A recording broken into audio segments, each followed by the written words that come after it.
اب صاحب کنگن نکلے، کہنے سراقہ کو بلاؤ۔ سراقہ بلائے گئے، حضرت عمر نے سراقہ کے ہاتھوں میں وہ کنگن خود پہنائے اور کہا الحمدللہ الذی، اس اللہ تعالیٰ کے لیے تمام تعریف ہیں جس نے کسریٰ جیسے ظالم کے ہاتھ سے ان کو چھین لیا اور سراقہ جیسے ایک بدو عرب کے دیہاتی کے ہاتھ میں ان کو پہنا دیا۔ اور پھر کہنے لگے سراقہ بس اب اتنی دیر پہننا تمہارے لیے ٹھیک تھا، حضور نے بات کہی تھی پوری ہو گئی، اب باقی تمہارے لیے بھی سونا ویسے ہی حرام ہے جیسے سب کے لیے۔ دیکھا آپ نے؟ تو اللہ فرماتا ہے کہ یحلون فیہا من اساور من ذہب، پہنائے جائیں گے وہاں سونے کے کنگن۔ اور ایک بات اور ہے، کوئی چیز ایک ملک میں ایک شہر میں کبھی اچھی سمجھی جاتی ہے اور زمانہ بدلتا ہے وہی چیز بیکار ہو جاتی۔ فیشن بدلا تو سارا مال رکھا ہوا بیکار، پورا اسٹاک۔ اس زمانے میں یہ فیشن تھا پھٹی ہوئی جینس پہننا، یہی چل رہا ہے فیشن۔ اب وہ فیشن ختم ہو گیا، فلاپ ہو گیا، اب بیکار ہے۔ تو یہ جو کنگن پہنائے جائیں گے یہ کیا ہے؟ یہ تو جگہ کے اعتبار سے، عرف کے اعتبار سے اور مقام کے اعتبار سے ہوتا ہے۔ جنت کا دنیا دوسری ہے، کہا یہاں نہ پہنو وہاں پہنائے جائیں گے، اور اگر یہاں پہنو گے تو وہاں محروم رکھے جاؤ گے، یہاں منمانی کرو گے تو وہاں محروم رہو گے، اور یہاں خدا کی مانو گے تو وہاں جو تم چاہتے ہو وہ سب وہاں ہوگا۔ فرمایا یلبسون ثیابا خضرا من سندس، اور جنتی لوگ پہنیں گے کیسے؟ سبز یعنی ہرے باریک ریشم کے کپڑے، وہ استبرق اور موٹے ریشم کے کپڑے، باریک ریشم کے کپڑے بھی، اور باریک جو ریشم ہوتا ہے اسے کہتے ہیں سندس، اور جو موٹا ریشم ہوتا ہے اسے کہتے ہیں استبرق۔ تو کیسے دونوں کیسے کا دونوں پہنیں گے وہ؟ اس لیے کہ جب کوٹ اور شیروانیاں سلوائی جاتی ہیں تو ان کا استر الگ ہوتا ہے اور اوپر کا کپڑا الگ ہوتا ہے۔ اوپر والا کپڑا جو ہے بہت بھدا اور بڑا معمولی ہوتا ہے، اور نیچے والا بڑا قیمتی اور بہت خوبصورت ہوتا ہے۔ ہاں، پھر کیا ہوتا ہے؟ کون سا زیادہ خوبصورت ہوتا ہے؟ اوپر والا ہوتا ہے۔ نیچے والے کو کہتے ہیں استر، اوپر والے کو کہتے ہیں ابرا، عربی میں کہتے ہیں زہارہ، اوپر والے کو زہارہ اور نیچے والے کو بتانا۔ تو قرآن کیا بتا رہا ہے؟ بطائنها من استبرق وجن الجنتین دان، جنتیوں کو جو کپڑے ہوں گے ان کا جو استر ہوگا اندر کا کپڑا استبرق، چمکدار موٹے ریشم کا ہوگا، چمکدار بھی ہوگا اور ریشم موٹا والا ہوگا۔ جب استر کا عالم یہ ہے تو سوچئے اوپر والا کپڑا کتنا قیمتی ہوگا۔ اللہ نے کہا استر بتا رہے ہیں تمہیں، اوپر والا نہیں بتا رہے۔ استر جب اتنا اچھا ہے تو پھر اوپر کتنا اچھا ہوگا۔ جب چابیاں قارون کی اتنی ہیں تو خزانے کتنے ہوں گے۔ جب جنت کی چوڑائی آسمان و زمین کے برابر ہے تو لمبائی، یہ قرآن کا بیان ہے اشاروں میں۔ اللہ فرماتا ہے متکئین فیہا علی الارائک، اور بیٹھے ہوں گے جنتی لوگ اس میں تختوں پر۔ اور تخت شاہی پہ کون بیٹھتا ہے؟ غلام بیٹھتے نا۔ کون بیٹھتا ہے؟ بادشاہ، ہر جنتی بادشاہ۔ وَإِذَا رَأَيْتَ ثَمَّ رَأَيْتَ نَعِيمًا وَمُلْكًا كَبِيرًا، اللہ فرماتا ہے جب جنت میں جاؤ گے تو دیکھو گے ایک بہت بڑی سلطنت اور ایک بہت بڑی بادشاہت نظر آئے گی جو بادشاہوں نے خواب میں بھی نہیں دیکھی۔ جب ادنا درجے کا جنتی، جہنم سے جو آدمی سب سے آخر میں نکالا جائے گا، جہنم سے جو آدمی سب سے آخر میں نکالا جائے گا، اور جنت میں وہ آدمی سب سے آخر میں داخل کیا جائے گا۔ اللہ اس سے پوچھے گا بتاؤ کتنی بڑی جنت چاہیے، کتنی بڑی جنت دیں تمہیں؟ تو کہے گا اللہ جتنی بڑی دنیا ہے اتنی بڑی چلے گی، جتنی بڑی دنیا ہے اتنی بڑی دے دی جائے۔ اللہ کہے گا اس کی 10 گنا بڑی ہم نے تمہیں جنت دی ہے۔ یہ ادنا درجے کے جنتی کا حال ہے، اعلیٰ درجے کے جنتیوں کا حال اور مقام کیا ہوگا؟ ہر جنتی کو 1000 خادم دیے جائیں گے۔ کتنے؟ 1000۔ اللہ تعالیٰ فرماتا ہے متقین فیہا علی الارائک، ٹیک لگائے ہوئے بیٹھے ہوں گے وہاں تخت پر۔ ٹیک لگانے کی مفسرین نے مختلف تفسیریں کی ہیں۔ ایک تفسیر تو کی ہے لیٹے ہوں گے، ایک تفسیر ہے آلتی پالتی مار کے، چوکڑی مار کے 4 زانو بیٹھے ہوں گے۔ 4 زانو بیٹھنا مطلب پنتھا ویر کے بیٹھنا، یعنی جیسے یہ بیٹھے ہوئے حاجی صاحب، یہ بیٹھے ہوئے ڈاکٹر عبداللہ صاحب، زیادہ تر لوگ ایسے ہی بیٹھے ہوئے، اور یہ بیٹھنا آرام کی نشست ہے۔ تھوڑی دیر تکلیف ہونے لگے تو ایسے بیٹھنے میں زیادہ آرام ملتا ہے، ایسے بیٹھے ہوں گے جنتی۔ تیسری نشست تکیہ لگانے کی یہ ہے، بیٹھے ہوئے اور تکیہ لگا کے یوں کر کے اپنے یوں، یا ایسے کر کے بیٹھ گیا آدمی، یوں کر کے ایسے، کبھی ٹھوڑی کے نیچے ہاتھ رکھ لیا، کرتے ہیں لوگ۔ بہرحال جو بھی اچھا لگے گا ویسا ہوگا تو وہیں جا کے پتہ چلے گا۔ متقین علی الارائک نعم الثواب، کیا خوب بدلہ ہے، وحسنت مرتفقا، اور کیا خوب آرام سے رہنے کی جگہ ہے۔ اللہ فرماتا میرے بندو، دیکھو کافروں نے کیا کیا تھا، ان کو حقیر سمجھا تھا، ذلیل سمجھا تھا، کام مجلس سے اٹھا دو، ان کے یہ نقشے اور یہ جلوے ہیں۔ یہ دنیا امتحان ہے، زیب و زینت ہے، یہ فنا ہو جانے والی ہے، آخرت کی نعمتیں ہی باقی رہنے والی ہیں۔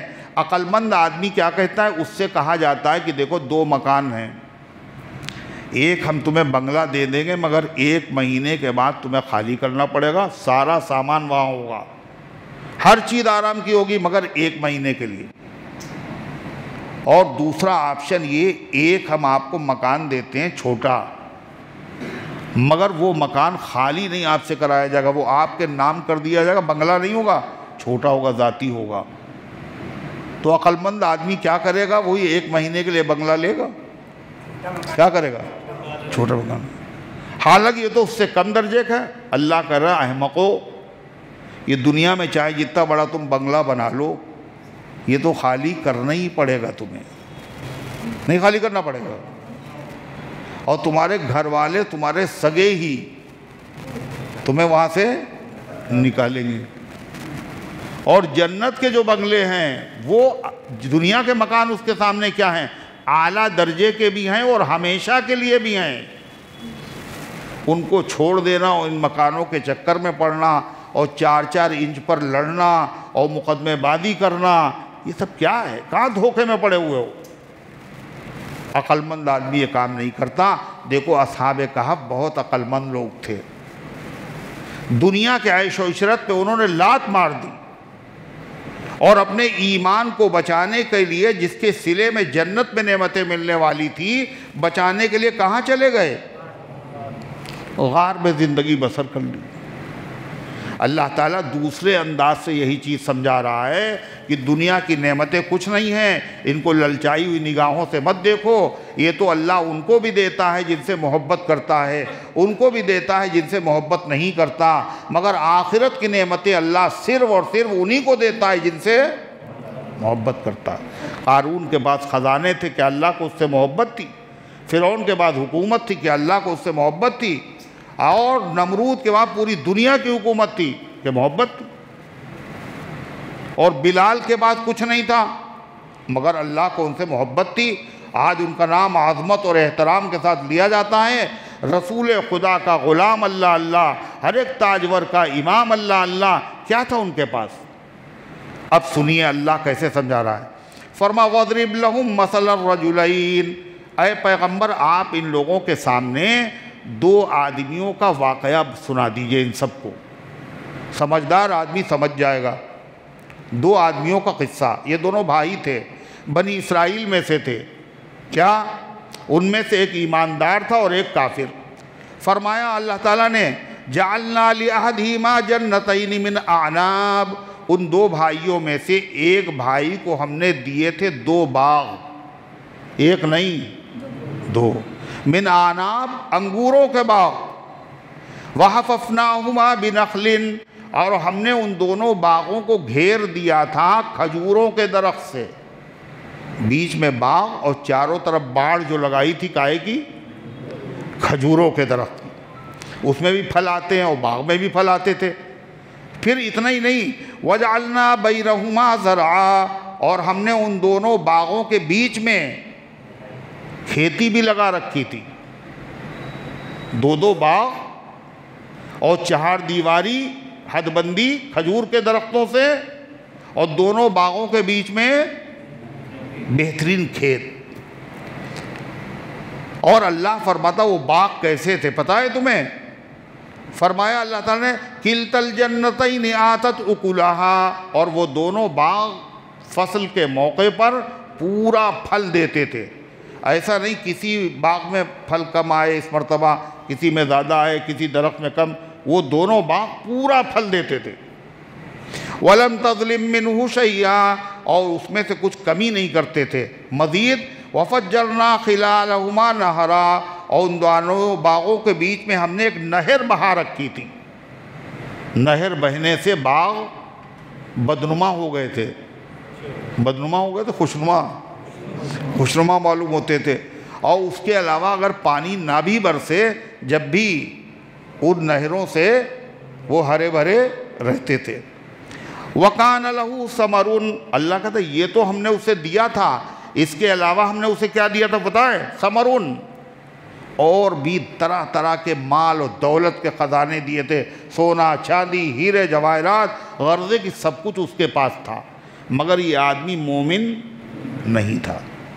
فقال لصاحبه وهو يحاوره انا اكثر منك مالا واعز نفرا، تو ایک دن وہ کافر باغ والا اپنے ساتھی سے، ایمان والے سگے بھائی سے کہنے لگا، اس سے بات چیت کر رہا تھا، انا اکثر منک مالا واعز نفرا، میں تم سے مال میں بھی زیادہ ہوں اور لشکر اور جماعت میں بھی تم سے بڑھا ہوا ہوں۔ اس کا مطلب سمجھے؟ تم کہتے ہو ہم دین حق پر ہیں، اور ہم کہتے ہیں ہمارا دین اچھا ہے۔ اگر ہمارا دین اچھا نہ ہوتا تو اللہ نے یہ نعمتیں ہمیں نہ دی ہوتی اور تمہیں پھٹیچر نہ رکھا ہوتا۔ یہ کہا اس نے، انا اعز منک مالا انا اکثر منک مالا واعز نفرا، میں تم سے مال میں بھی زیادہ ہوں، جماعت میں بھی زیادہ ہوں۔ آج کل لوگ اسی پہ پھولتے ہیں، مال بھی زیادہ ہمارے پاس ہے، گاڑیاں شان و شوکت ہمارے پاس ہیں۔ وَدَخَلَ جَنَّتَهُ وَهُوَ ظَالِمٌ لِنَفْسِهِ، یہ کہتے ہوئے وہ اپنے باغ میں داخل ہوا اور وہ اپنے اوپر ظلم کر رہا تھا، یعنی کفر کر رہا تھا، کفریہ کلمے بک رہا تھا، مال کے محبت میں اتنا مست تھا۔ کیا کہا اس نے؟ مَا أَظُنُّ أَن تَبِيدَ هَٰذِهِ أَبَدًا، میں یہ سمجھتا ہوں یہ میرا باغ کبھی برباد نہیں ہوگا۔ اتنا بڑھیا ہے، موقع پہ ہے، ایسی حفاظت میں نے اس باغ کی کر رکھی ہے، یہ کبھی ضائع اور برباد نہیں ہوگا۔ اور کیا کہا اس نے؟ وَمَا أَظُنُّ السَّاعَةَ قَائِمًا، اور میں یہ سمجھتا ہوں کہ قیامت کبھی نہیں آئے گی۔ تم کہتے ہو قیامت آئے گی، ارے مٹی میں مر کے مل جائیں گے، باغ میرا سلامت رہے گا، اور مٹی میں ہم اگر مل گئے دوبارہ زندہ کچھ نہیں کیے جائیں گے، قیامت نہیں آئے گی۔ اور اگر آئی تو جیسے اللہ نے مجھے یہاں اتنا دیا ہے تم سے زیادہ وہاں بھی دے گا۔ اس لیے اللہ ہمیں پیار کرتا ہے، اگر پیار نہ کرتا ہوتا دوستوں کو نوازا جاتا ہے، دشمنوں کو نوازا نہیں جاتا، یہاں نوازا وہاں بھی نوازا۔ کیا کہا؟ وَلَئِن رُدِدتُّ إِلَىٰ رَبِّي لَأَجِدَنَّ خَيْرًا مِّنْهَا مُنْقَلَبًا، اور اگر مجھے لوٹایا گیا یعنی دوبارہ زندہ کیا بھی گیا تو میں پاؤں گا تم سے بہتر وہاں پہنچ کر یہاں سے بہتر وہاں ملے گا۔ تو اس بیچارے مومن نے کیا کہا؟ اس نے کہا وَقَالَ لَهُ صَاحِبُهُ وَهُوَ يُحَاوِرُهُ، اور کہا اس کے ساتھی نے اور وہ اس کو جواب دے رہا تھا، میاں اتنی جلدی اڑنے لگے، یہ جتنی نعمتیں ہیں یہ تمہاری ذاتی نہیں ہے، سب اللہ کی دی ہوئی ہیں، اور وہ اگر چاہے اس کی حفاظت پہ ناز کر رہے ہو، تدبیروں پہ ناز کر رہے ہو، چاہے تو ایک لمحے میں برباد کر دے۔ اور جہاں تک بات میری ہے، اللہ اگر چاہے تو اس سے اچھا باغ مجھے دنیا میں بھی دے سکتا ہے ورنہ آخرت میں عطا کرائے گا، اور تم نے جس مالک نے تمہیں نعمتیں دی اسی کے ساتھ کفر بک رہے ہو، کرو مرنے کے بعد زندگی نہیں ہے، یعنی اللہ کی قدرت کو تم نے انکار کر دیا، اللہ مرنے کے بعد دوبارہ زندہ نہیں کر سکتا۔ کیا کہا اس نے؟ اکفرت بالذی خلقک من تراب، کیا تو نے اس ہستی کا انکار کر دیا جس نے تجھے پیدا کیا تھا مٹی سے؟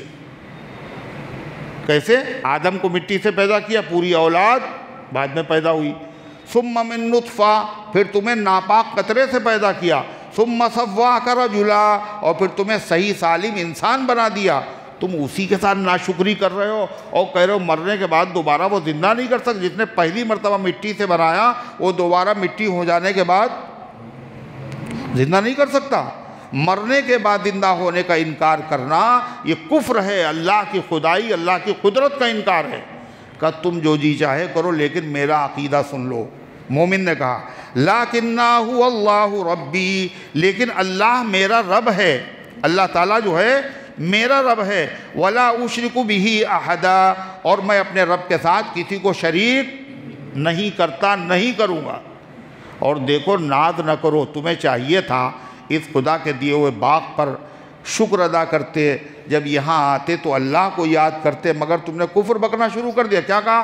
وَلَوْلَا إِذْ دَخَلْتَ جَنَّتَكَ قُلْتَ مَا شَاءَ اللَّهُ، اور ایسا کیوں نہیں کیا تم نے جب اس باغ میں داخل ہوئے تھے تو تمہیں کہنا چاہیے تھا ما شاء اللہ، جو اللہ نے چاہا وہ ہوا، اللہ نے مجھے دیا ہے، اللہ کا جو چاہتا وہ ہوتا ہے۔ لا قوت الا باللہ، اور کسی کے پاس کوئی طاقت نہیں ہے اللہ کی مدد کے بغیر۔ اللہ کی جب تک مدد ہے جب تک سب ہے، اور مدد ہٹ گئی تو کوئی کچھ نہیں ہے۔ یہ کہا ہوتا۔ معلوم یہ ہوا کہ کسی چیز کو جب آدمی کو کوئی چیز اچھی لگے، چاہے اپنی اولاد، چاہے اپنا مال، چاہے اپنا باغ، چاہے اپنی دکان، جب کوئی چیز اچھی لگے تو مسلمان کو کیا کہنا چاہیے؟ ماشاء اللہ لا قوت الا باللہ۔ اگر وہ یہ کہے گا تو مال محفوظ رہے گا، وہ اولاد محفوظ رہے گی، اور اس کو نظر بھی نہیں لگے گی۔ حاجی فقیر محمد صاحب جو رئیس گزرے ہیں، ان کی بلڈنگ میں دیکھیے آپ، جگہ جگہ یہی لکھا ہوا ہے ماشاء اللہ لا قوت الا باللہ۔ کیوں لکھا ہے؟ ان کا امام اہل سنت سے تعلق تھا، انہوں نے کہا ہم کچھ لکھوانا چاہتے ہیں، تو لوگ کیا لکھتے ہیں؟ ھذا من فضلی ربی، یہ میرے رب کا فضل ہے۔ کسی نے کہا شیطان ایک مکان کے آگے بیٹھا رو رہا تھا، تو لوگوں نے کہا بھائی کیوں رو رہے ہو؟ کہنے لگا افسوس یہ ہے کہ چوری ہم نے کرائی، رشوت ہم نے دلوائی، سود ہم نے کموایا، اس سے جب بلڈنگ تیار ہوئی تو میرا کہیں نام نہیں لکھ رہا ہے ھذا من فضلی، لکھے پڑھو۔ تو امام اولا تو لکھنے کی ضرورت نہیں، کہا اگر لکھنا تو یہ لکھو۔ میں نے پڑھا امام مالک رحمۃ اللہ علیہ نے اپنے مکان کے دروازے پہ یہی لکھوا رکھا تھا، کیا؟ ما شاء اللہ لا قوت الا باللہ، ان ترنی انا اقل منک مالا وولدا۔ پھر اس نے کہا اگر تم مجھے دیکھ رہے ہو ہم تم سے کم ہیں مال کے اعتبار سے، اولاد کے اعتبار سے، مگر پتہ ہے تمہیں ہمارا مالک بہت بڑا ہے۔ عسى ربی ان یؤتینی خیرا من جنتک ویرسل علی حسبانا من السماء، مجھے اپنے رب سے امید ہے کہ اللہ مجھے اس سے اچھا باغ اسی دنیا میں ورنہ آخرت میں تو دے گا ہی دے گا۔ اور اپنے باغ پہ ناز نہ کرو، ہمیں لگتا ہے تم نے کفر کیا ہے اور غرور و تکبر کیا ہے، لہذا یہ تمہارا باغ بھی سلامت نہ رہے گا۔ وَيُرْسِلَ عَلَيَّا حُسْبَانًا مِّنَ السَّمَاءِ، اور اللہ اس پر بھیج دے گا آسمان سے کوئی آفت، فَتُصْبِحَ صَعِيدًا زَلَقًا، پھر اللہ اس کو بنا دے گا چٹیل میدان۔ آج ناز کر رہے ہو، اللہ یہ کر سکتا ہے۔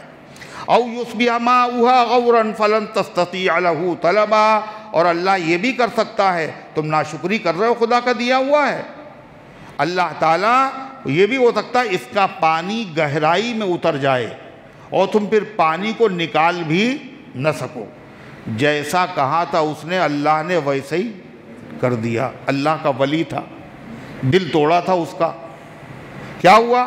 وَأُحِيطَ بِثَمَرِهِ فَأَصْبَحَ يُقَلِّبُ كَفَّيْهِ عَلَى مَا أَنفَقَ فِيهَا، اس کے باغ کو آسمانی آفت نے، مصیبت نے گھیر لیا۔ آگ تھی، یہ پتھر برسے، یہ کوئی اور مصیبت آئی تو کیا ہوا؟ پورا باغ برباد ہو گیا۔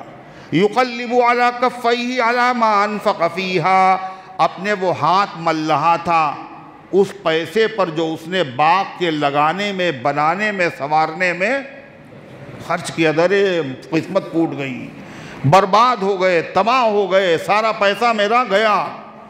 اور کیا بولا وہ؟ اب اس کو وہ کیا؟ وَهِيَ خَاوِيَةٌ عَلَىٰ عُرُوشِهَا، اور وہ باغ پورا گرا ہوا تھا۔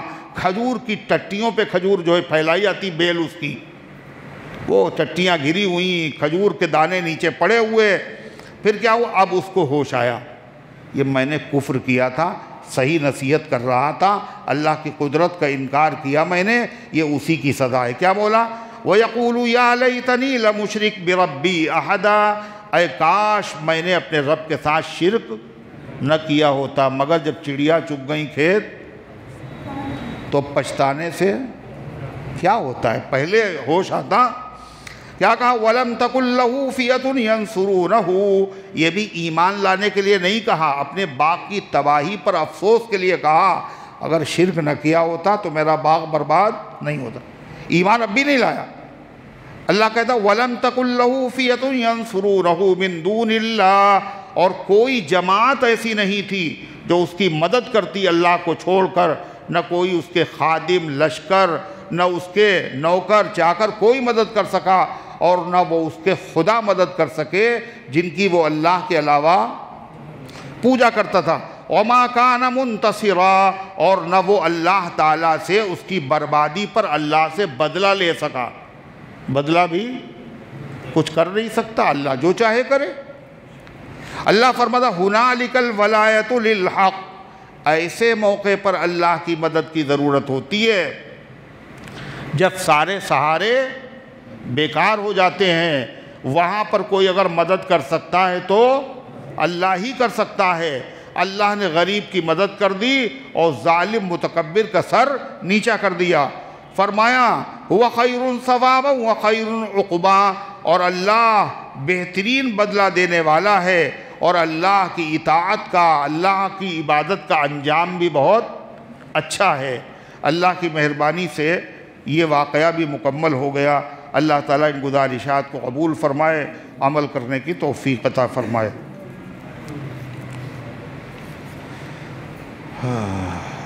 آج کل عاصف حسین کاروبار کے سلسلے میں بہت پریشان ہیں، اللہ ان کی پریشانی کو دور فرمائے۔ اولاد کے لیے، گھر کے لیے دعا کر دیے، اللہ نیک صالح اولاد عطا فرمائے، اللہ تعالیٰ کشادہ گھر عطا فرمائے۔ وضو کے درمیان میں، وضو کے درمیان میں، درمیان کا مطلب، درمیان کا مطلب بیچ کا مطلب، وضو میں 4 فرض ہیں۔ کون کون؟ ارے وضو میں 4 فرض کون کون سے ہیں؟ سبحان اللہ، سبحان اللہ۔ 4 فرض۔ پہلا فرض چہرہ دھونا، فرض پوچھنے، سنت نہیں پوچھ رہے ہیں، چہرہ دھونا۔ دوسرا کونیوں سمیت ہاتھ دھونا، یہ 2 ہو گئے، 2 بچے اب۔ کون کون؟ سر کا مسا اور پیر۔ تو اس کے بیچ میں، یعنی چہرہ دھونے اور ہاتھ دھونے کے بعد اور مسا کرنے اور پیر دھونے سے پہلے دعا پڑھو، اللہم اغفر لی، اور اللہم اغفر لی ذنبی وبارک لی فی رزقی ووسع لی فی داری۔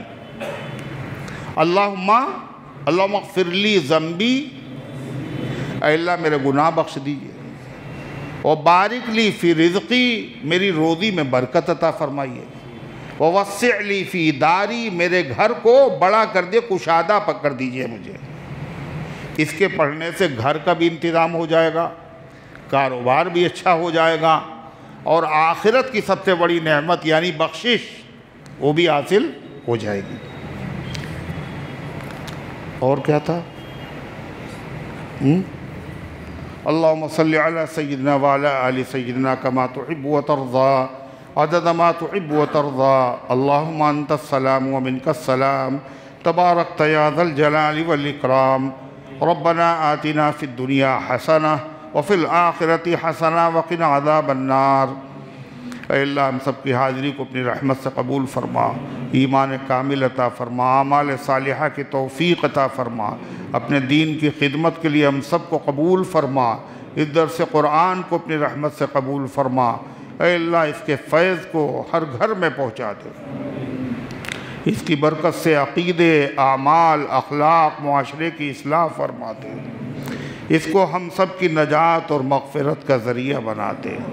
جو آئے ہیں اللہ ان کو اپنی رحمت سے نواز دے، جو نہیں آئے اللہ اپنی کتاب سے محبت ان کے دلوں میں پیدا فرما دے، سارے عالم میں ہدایت کی ہواؤں کو چلا دے۔